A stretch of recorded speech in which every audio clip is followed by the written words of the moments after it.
आप सभी को जय मसीह की। आज परमेश्वर के वचन में आप सभी का स्वागत है। परमेश्वर पिता आज अपने वचनों के द्वारा आप सबको बहुत ऐसे आशीष को दे। आज परमेश्वर पिता अपने वचनों के द्वारा आपसे बोले और बातचीत करे।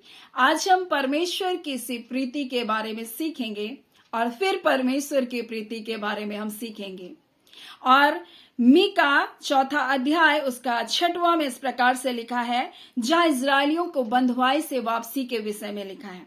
यहोवा की यह वाणी है, उस समय में प्रजा के लंगड़ों को और जबरन निकाले हुओं को, जिनको मैंने दुख दिया, उन सब को इकट्ठा करूंगा और लंगड़ों को मैं बचा रखूंगा और दूर कियों को एक सामर्थी जाति कर दूंगा।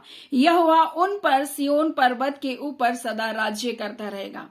और परमेश्वर पिता आज अपने वचनों के द्वारा में अद्भुत बातों को बताना चाहता है। और आज हम लोग जिस विषय को लिए वो है परमेश्वर की सी प्रीति। और दाऊद इस प्रकार से कहता है, 2 सामुएल 9 उसका 3 में, राजा ने पूछा, क्या साउल के घराने में कोई अब तक बचा है जिसको मैं परमेश्वर की सी प्रीति दिखाऊं? तब सीबा जो राजा का कर्मचारी था, साउल राजा का कर्मचारी योनातान से बोलते हैं, हाँ योनातान का एक बेटा है जो लंगड़ा है। और वो कहता है कि वो कहाँ है? तब राजा पूछता है। तब सीबा ने राजा से कहा, वो तो लोबदार नगर में अमुएल के पुत्र माकीर के घर में रहता है। आप सोचेंगे मैं मीका इस 4 अध्याय से और इस दाऊद के इस वचन से मैं क्या बात को बताना चाह रही हूं, लेकिन मैं एक बात को बताना चाहती हूं। लंगड़े कौन है?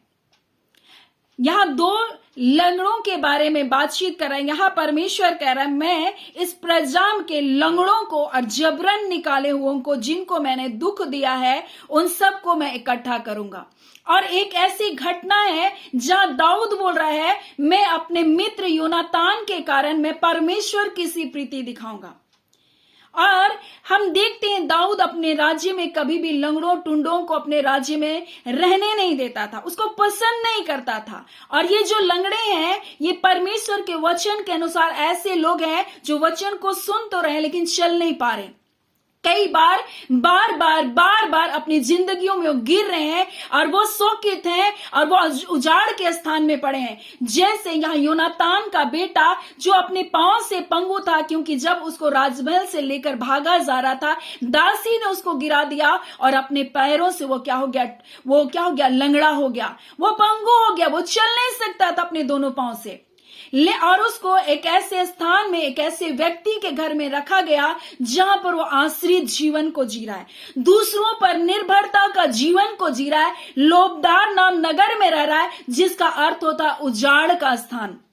और आज परमेश्वर अपने वचन के द्वारा हमसे कुछ बातों को बताना चाहता है। और दाऊद इसलिए बोल रहा है कि मैं अपने मित्र योनातान के कारण बोलते हैं कि मैं उसको क्या है, परमेश्वर की सी प्रीति दिखाना चाहता हूं। कोई है क्या योनातान के परिवार में बचा? तब सीबा बोलते हैं, हाँ उसका बेटा मपीबोसेत है, वो दोनों पांव से क्या है, पंगु है। और परमेश्वर का वचन इस प्रकार से कहता है कि योनातान जो था वो दाऊद से अपने प्राण के बराबर प्रीति रखता था। दाऊद ने जब पहली विजय को प्राप्त किया, जब वो राज्य पद को नहीं पाया था, जब राजा नहीं बना था, ये योनातान साउल का बेटा था, एक राजा का बेटा था। और योनातान जब दाऊद की बातों को सुन रहा था, जब वो युद्ध में जय पाकर उसने गोलियत को हरा करके जब आया, तब साउल उससे बातचीत कर रहा है। और उसकी बातों को जब योनातान सुन रहा है, तो उसकी बातों को सुन करके वो उससे इतना प्रीति रखने लगा, इतना प्रेम करने लगा कि उसने इस बात को जाना कि परमेश्वर ने निश्चय इसका अभिषेक किया है। और उसके अभिषेक के कारण, उसके परमेश्वर के उस अभिषेक के कारण योनातान का दिल उसके साथ क्या हो गया, जुड़ गया।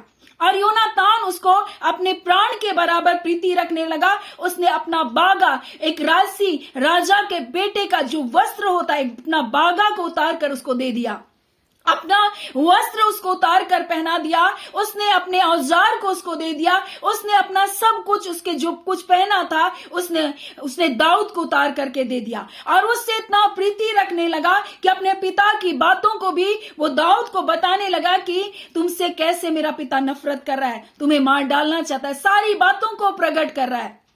और दोनों ने आपस में एक वाचा को बांधा कि तू मेरी हानि को नहीं होने देगा। ये आपस की दोनों की वाचा थी, जिस कारण दाऊद आज क्या कर रहा है, अपने उस मित्र की जिसकी मृत्यु हो गई स्मरण कर रहा है और याद करके वो बोल रहा है, सीबा जो शाऊल का कर्मचारी, क्या राजा के घराने से कोई बचा है क्या जिसको मैं परमेश्वर की सी प्रीति दिखाऊंगा। और तब वो बोलते हैं, हाँ यहाँ मपीबोसेत है। और जब मपीबोसेत उसके पास आता है, दोनों पांव से पंगु है, राजा पसंद नहीं करता था, फिर भी वो राजा उससे प्यार करने लगा।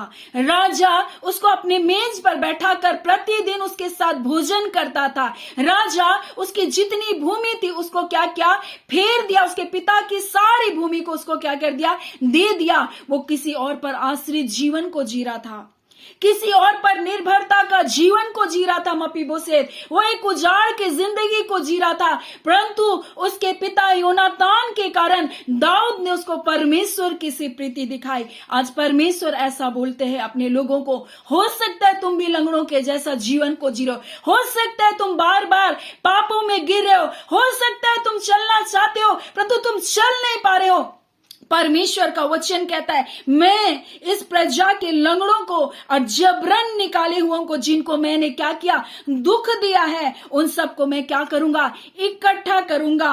और फिर परमेश्वर का वचन कहता है, मैं लंगड़ों को बचाए रखूंगा, उसको नष्ट होने नहीं दूंगा। और परमेश्वर का वचन कहता है, मैं जो दूर किए हुए को एक सामर्थी जाति बना दूंगा। जैसे दाऊद ने परमेश्वर की प्रीति को मपीबोसेत के ऊपर दिखाई, वैसे ही परमेश्वर अपने बेटे यीशु मसीह के कारण अपनी प्रीति को आपके जीवन में दिखाना चाहता है। और परमेश्वर आज आपको ढूंढते हुए आया और परमेश्वर का वचन कहता है, परमेश्वर खोए हुओं को ढूंढने के लिए आया। उसने अपने बेटे यीशु मसीह को इसलिए भेजा कि वो जो खो गए हैं, जो उजाड़ के स्थान में चले गए, जो पापों के स्थान में चले गए हैं, जो रो रहे, जो बिलक रहे, जो अंधेरे में, जो आश्रित है, दूसरों पर निर्भरता का जीवन को जी रहे और बोल रहे, परमेश्वर क्या तू मेरी सुधि नहीं लेगा वो परमेश्वर। हालांकि आपके जीवन में आप उस योग्य नहीं है, परंतु परमेश्वर का वचन इस प्रकार से कहता है, उसके बेटे यीशु मसीह की परिपूर्णता हमारे जीवन के सारे अधूरेपन को खत्म कर देती है।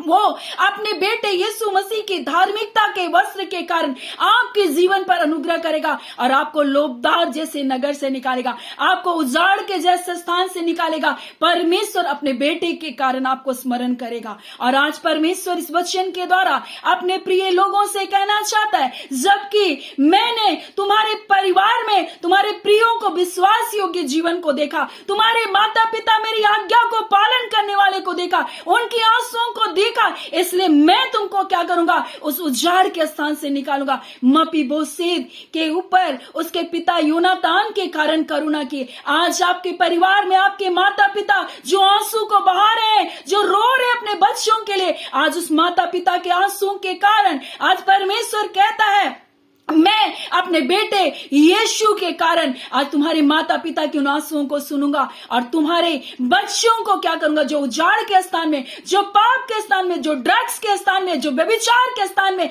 जो अशुद्धताओं के बंधन में, मैं उसको अंधेरे काल कोठरी से क्या करूंगा, निकाल बाहर करूंगा। और आज परमेश्वर इस प्रकार से कह रहा है, हो सकता है तुम भी लंगड़ों के जैसा हो सकता है तुम चलना चाहते हो लेकिन बार बार गिर जा रहे हो, लेकिन अपने बेटे यीशु के कारण मैं तुम पर अनुग्रह करूंगा। इसीलिए यशायाह 35 में इस प्रकार से परमेश्वर का वचन कहता है, तब अंधों की आंखें खोली जाएगी और बहरे के कान भी खोले जाएंगे और लंगड़ा हरनियों की सी चौकड़ी भरेगा और गूंगा अपने जीव से क्या करेगा, जय जयकार करेगा। मैं जंगल में जल के सोते फूट निकलेंगे और जो मरी भूमि है जहां जल नहीं है वहां परमेश्वर का वचन कहता है नदियां बहने लगेगी।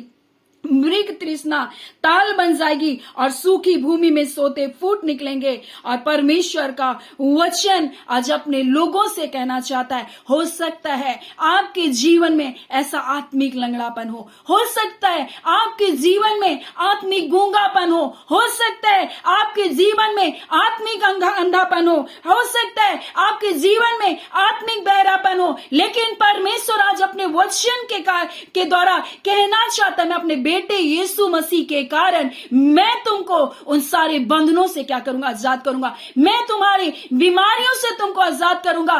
परमेश्वर हमारा चंगा करने वाला परमेश्वर, उसके बेटे ने, यीशु मसीह ने हमारे लिए कोड़े की मार को सहा। उसने हमारे लिए अपने शरीर का एक एक कतरा उसने लहू को बहाया। उस लहू के कारण आज आपके पाप, आपके अपराध, आपके पुरखाओं के श्राप के बंधन आज यीशु के नाम से तोड़े जा रहे हैं। आज हर बंधन तोड़े जा रहे हैं यीशु के नाम से। उसके बेटे यीशु के कारण परमेश्वर आज अपनी प्रीति को आपके लिए दे रहा है। क्या आप इस प्रीति को, परमेश्वर के छुटकारे को क्या आप स्वीकार कर रहे हैं? आज आप उसके प्रेम को आप स्वीकार कीजिए। उसके बेटे यीशु को स्वीकार कीजिए। आपके बंधनों को परमेश्वर तोड़ना चाहता है, क्योंकि उसका बेटा यीशु मसीह ने आपके लिए कीमत को अदा किया। उसने अपनी धार्मिकता को, वस्त्र को आपको दे दिया, अपना सब कुछ आपको दे दिया। इसलिए वो प्रेम करने वाला परमेश्वर है। वो अपने बेटे के कारण अपनी प्रीति को आपके जीवन में प्रकट करना चाहता है। इसलिए उसका वचन इस प्रकार से कह रहा है कि मैं मृग तृष्णा को क्या कर दूंगा, ताल बन जाएंगे, बुरा है। और मरे भूमि, जो सूखी जगह है, वहां नदियां फूट निकलेगी। और ऐसे ही दाऊद ने किया मपीबोसेत के साथ, जब उजाड़ के स्थान में था, अकेलेपन के स्थान में था, दूसरों के ऊपर आश्रित का जीवन को जी रहा था, कुछ भी उसका नहीं था। राजा का बेटा था लेकिन हालत उसकी खराब थी। राजा का बेटा था लेकिन कुछ भी उसके पास नहीं था, परंतु योनातान उसके पिता के कारण उस पर अनुग्रह की दृष्टि की गई। वैसे ही परमेश्वर आज अपने वचन के द्वारा अपने लोगों से कहना चाहता है, मैं भी अपने बेटे के कारण तुम पर अनुग्रह करूंगा। तुम जो उजाड़ के स्थान में हो, तुम जो तकलीफों में अपने जीवन को जी रहे हो, तुम जो आंसुओं को बहा रहे हो और आप कह रहे हो कब तक परमेश्वर मैं दूसरों पर आश्रित जीवन को जीऊं, कब तक परमेश्वर मैं दूसरों के ऊपर निर्भर हो जाऊं, मेरा अपना कुछ भी नहीं है। लेकिन परमेश्वर आज अपने वचन के द्वारा कहना चाहता है, मैं तुमको वहां से निकालूंगा। और यही बात मीका में भी बंधुआई से छुटकारे के विषय में परमेश्वर कह रहा है कि मैं इस प्रजा के लंगड़ों को, जबरन निकाले हुओं को, जिनको मैंने दुख दिया, उन सब को इकट्ठा करूंगा और लंगड़ों को मैं बचा रखूंगा, और जो दूर किए हुए हैं उनको एक सामर्थी जाति बना दूंगा। और परमेश्वर आज अपने लोगों से कहना चाहता है, आपके प्रिय लोग आपके लिए प्रार्थना कर रहे होंगे, आपके प्रिय लोग, आपके परिवार के लोग आपके उद्धार के लिए प्रार्थना कर रहे थे होंगे। इसलिए परमेश्वर कह रहा है, मैं अपने उन प्रिय बेटे बेटियों के कारण, अपने उन बच्चों के कारण तुम पर प्रीति को दिखाऊंगा। और मैं तुझको उजाड़ के स्थान से, उस दुख के स्थान से, उस अंधेरे के स्थान से मैं तुमको क्या करूंगा, निकाल बाहर करूंगा। और मैं तुझको एक सामर्थी जाति बना दूंगा। परमेश्वर, आप अद्भुत कार्य को करने वाले परमेश्वर, आप ऐसा अपने लोगों के लिए आज के दिन कर रहे, इसके लिए आपका धन्यवाद करते हैं। प्यारे पिता, आज आपके प्रिय लोग जब इन वचनों को सुन रहे पिता, आप इनके जीवन से आपने बोला और बातचीत किया है। इसलिए परमेश्वर पिता, जिन वचनों के द्वारा आप सबको बहुत ऐसे आशीष को दे। आमीन। आइए हम प्रार्थना करेंगे। धन्यवाद देते हैं जीवते सच्चे सामर्थ्य खुदावन परमेश्वर, राजाओं के राजा, प्रभुओं के प्रभु, हम आपका धन्यवाद करते हैं प्यारे पिता। आपने इस वचन को अपने प्रिय लोगों के लिए दिया पिता। सचमुच प्रभु जी, हाँ पिता, जो लंगड़े हैं वो हिरणियों के समान चौकड़ी को भरेंगे खुदा। जो चल नहीं पा रहे प्रभु जी, वो उछलेंगे पिता अपने आत्मिक जीवन में। हाँ खुदावन परमेश्वर, वो हिरणियों के समान तेज गति को प्राप्त करेंगे। जो बार बार आत्मिक जीवन में गिरे, आप अपने वचन के द्वारा कह रहे हैं, मैं तुझको निकाल कर एक सामर्थी जाति बना दूंगा। ए खुदावन परमेश्वर, हाँ खुदावन, दाऊद ने जिस प्रकार से कहा, मैं योनातान के कारण परमेश्वर के से प्रीति दिखाऊंगा, आज आप कह रहे हैं, मैं अपने बेटे यीशु के कारण मैं अपनी प्रीति को तुम्हारे जीवन में दिखाऊंगा। तुम्हें उस लंगड़ेपन के बंधनों से आजाद करूंगा, तुम्हारे बार बार गिर जाने के बंधनों से तुमको आजाद करूंगा, और मैं तुझे अपनी महिमा को दिखाऊंगा। ए खुदावन परमेश्वर, आपका वचन कहता है, मैं तेरे मुख के फल का सृजनहार परमेश्वर, जो दूर है और जो निकट दोनों को मैं चंगा करूंगा। ऐ खुदावन, जब आपके प्रिय लोग अपने मुख को खोलकर प्रार्थना कर रहे हैं प्रभु जी, वो जो दूर में बैठे प्रभु, वो पिता, और जो निकट है परमेश्वर, हर एक लोग चंगे किए जाए यीशु के नाम से। ऐ खुदावन, आप जो मुख के फल का सृजनहार परमेश्वर, आपके बच्चे जब इस बात को अंगीकार करे, हाँ यीशु, आपके कारण मैं इस भलाई को पाने के योग्य नहीं, मैं नौकरी को पाने के योग्य नहीं, नहीं, मेरे जीवन में आशीषों को पाने के योग्य नहीं, परंतु यीशु के कारण आज ये आशीष मेरी है, ये भलाई मेरी है, ये छुटकारा मेरा है, ये एक आशीषित जीवन मेरा है। इस बात को जब आपके लोग अपने मुंह से घोषणा को कर रहे पिता, हर बंधन टूट रहे यीशु के नाम से, हर दुष्ट आत्मा के कार्य खत्म हो रहे यीशु के नाम से, पवित्र आत्मा की सामर्थ के द्वारा हर प्रकार का बंधन टूटा जा रहा है, हर प्रकार की अशुद्धियां निकल कर जा रही है। जय छुटकारा हम यीशु के नाम से घोषणा करते हैं आपके प्रिय लोगों के लिए, आपके बेटे यीशु के कारण हम चंगाई की घोषणा करते हैं। हाँ खुदावन परमेश्वर, हार्ट हील होने पाए, हर प्रकार का दर्द, हर प्रकार का पिता परमेश्वर पीड़ा, हाथों में, पैरों में, नसों में ऐंठन यीशु के नाम से हील किया जाए। खुदावन परमेश्वर आप जय छुटकारे को दे रहे, आप अद्भुत चंगाई को दे रहे, जिन जिन विषय को ये अपने मुंह से खोलकर प्रभु अंगीकार कर रहे और कह रहे यीशु के नाम से हम इसको चंगे किए जा रहे हैं, आज वो हर मुंह से निकलने वाले सब, आज हर बीमारियां जो इनके मुंह से निकल रहे नाम लेकर, वो बीमारियां मेरे यीशु के नाम से चंगे किए जाए। यीशु का नाम सब नामों से श्रेष्ठ, यीशु का नाम बंदरों को तोड़ता है, यीशु का नाम जिंदा नाम है खुदा प्रभु जी। और आपने कहा है प्रभु जी, जो कुछ तो मेरे बेटे यीशु के नाम से मांगोगे मैं कर दूंगा। ये बीमारियों से चंगे हो, इनके मन चंगे हो, इनकी हालातें चंगी हो, इनकी परिस्थितियां चंगी हो। खुदावन परमेश्वर आप बड़े जय छुटकारे को दे रहे, आपका धन्यवाद पिता। आप अपने वचन के द्वारा इस घड़ी कहना चाहते अपने उन लोगों से, मनुष्य पर भरोसा मत रखना, क्योंकि परमेश्वर का वचन कहता है हाय जो मनुष्य पर भरोसा रखता है, लोगों की स्थितियों पर भरोसा रखता है, लोगों मनुष्य की फाइनेंस पर भरोसा रखता है, ऐसों पर भरोसा रखने वाला हाय है, परंतु जो यहोवा पर भरोसा रखता है, ए खुदावन आप उसे ऊंचा को उठाते प्रभु। आज अपने प्रिय लोगों से आपने इन वचनों को दिया है प्रभु। आपने कहा मनुष्य की ओर मत देखो, परंतु मेरी ओर देखो, मेरे बेटे यीशु की ओर देखो। और जिन्होंने भी आपके बेटे यीशु की ओर देखा, उन्होंने छुटकारे को पाया। आप जय छुटकारा को अपने प्रिय लोगों को दे रहे, अपनी शांति से अपने लोगों को परिपूर्ण करें, वो शांति जो समझ से परे आपके बच्चों के मन और हृदय की रक्षा करने पाए। खुदावन परमेश्वर आपका बहुत बहुत धन्यवाद मेरे पिता। आपको हम आदर महिमा देते हैं और ये प्रार्थना आपके बेटे यीशु के नाम से हम मांगते हैं। दया सुने अनुग्रह से ग्रहण कर लीजिएगा, आमीन। परमेश्वर पिता आप सबको बहुत ऐसी आशीष को दे, आमीन।